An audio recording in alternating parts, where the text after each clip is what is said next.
This episode brought to you by these awesome patrons and members.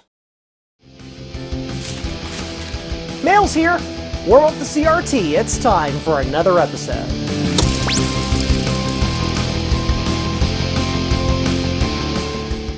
You know, I have some really awesome viewers like you, because every once in a while, one of you will donate something to the museum here for me to look at. Well, I got a pile of stuff on the bench, so without further ado, let's check it out. So the first thing on the bench is actually from me, from Mauser, but this is a conceit. This is some stuff I purchased for myself, but it came in the mail with everything else, so I'm just including it because it is related to the museum. So this is just a bunch of parts that I ordered. And there's the parts list right there. These are parts to repair this guy. Oh, I dropped it. This guy. This is an Apple modem. 1200 AS. This is my original Apple modem from when I was very much younger and was very curious, and I tore it apart to tear it apart because eyes are stupid. And in the process of being not inside its little chassis container thingy, its plastic box, the voltage regulators broke off. And then if you look very closely, you can start to see we've got capacitor gunge, we've got leaky capacitor creep. So I wanted to take a shot at rebuilding this, repairing this thing. I think I'll be able to do it. And then I have some other future plans with this card that might involve dial-up or BBSs or getting on the internet or other random various and sundries. So we will see what happens there. Of course, when I actually get to repairing this, I will be showing that repair process as well. So stay tuned for goodies.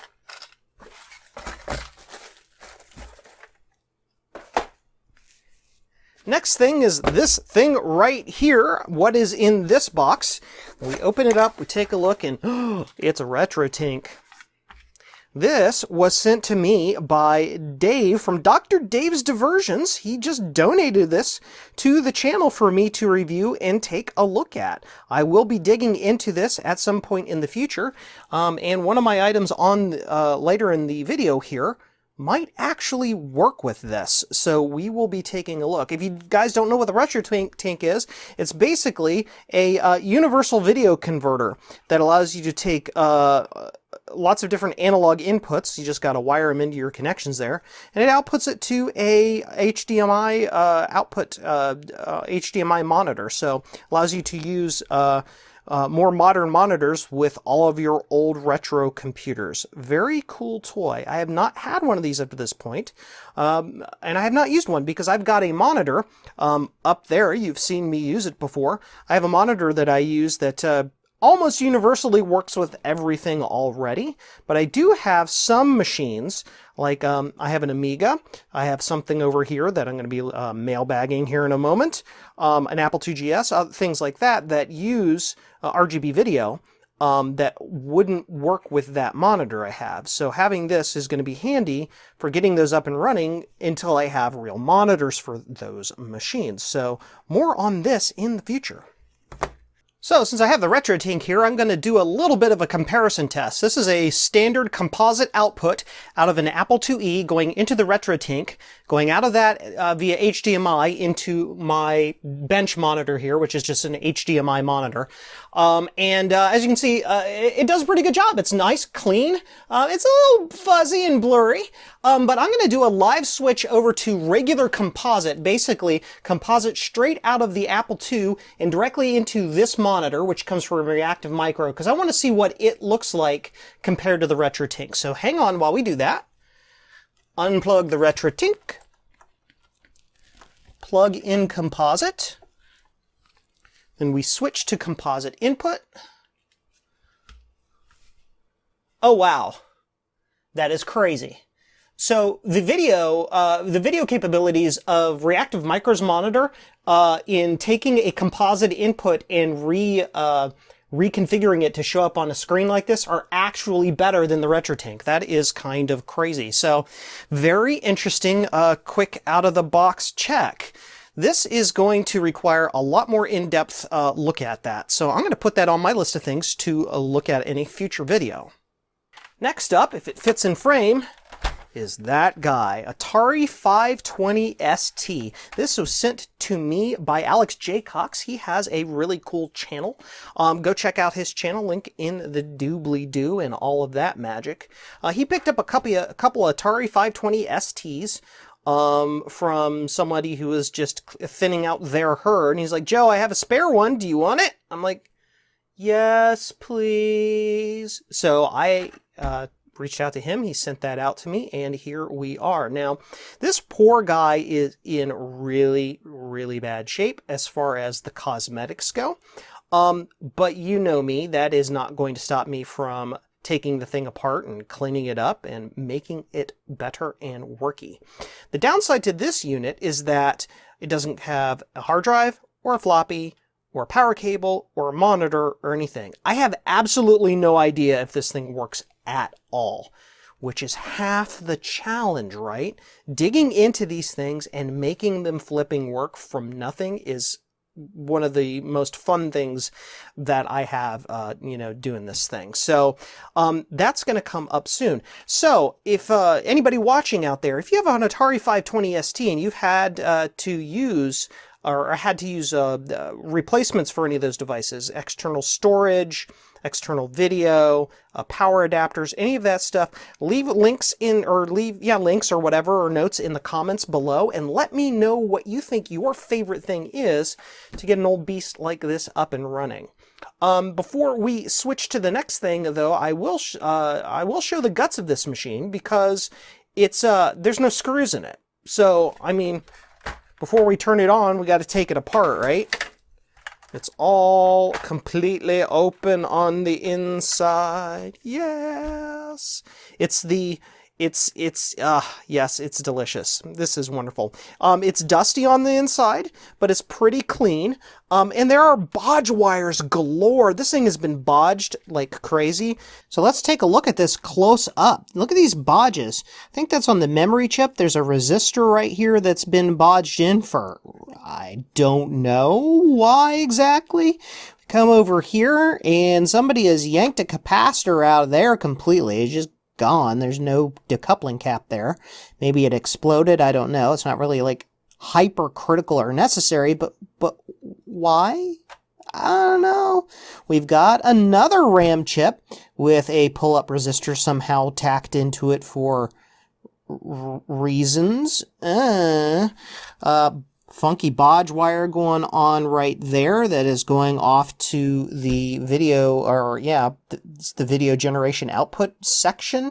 Let's pop this off if I can. I may jump cut if it, nope, didn't have to jump cut. Yep. We got, what is this? What is this nastiness? Is that like some sort of composite mod? It looks like it's a composite mod. 'Cause then you've got, yeah, I think that's what that is. So then you've got that tied into this, which is like some sort of like coaxial cable thingy going on. It's on both sides of this resistor. That is so weird. And it goes off and it goes into the RF box here. Can I get the lid off of this easily enough? I don't know. Let's find out. Jump cut if it doesn't come off super easy. That took a little effort to get in there, but yeah, that wire runs right into their weirdness. I don't know. There's the wonderful 68K processor, and we've got other chips that, because I'm not familiar with this machine too much, I don't know what they do. There's the YMF sound chip, and yay, yummy, yummy, yummy, yummy. So yeah, this machine has had a lot done to it in the past for reasons I don't know. I'm going to have to do a lot of research and figure that out. Not sure, but it's going to be a fun project. So let's move on to the next item, which is the biggie of all of the items that was sent to me. So this one's going to be fun. Hang on for a second. And here is the final item sent to me from Canada, from Rudy. Rudy sent that over to me. And what do we have in here?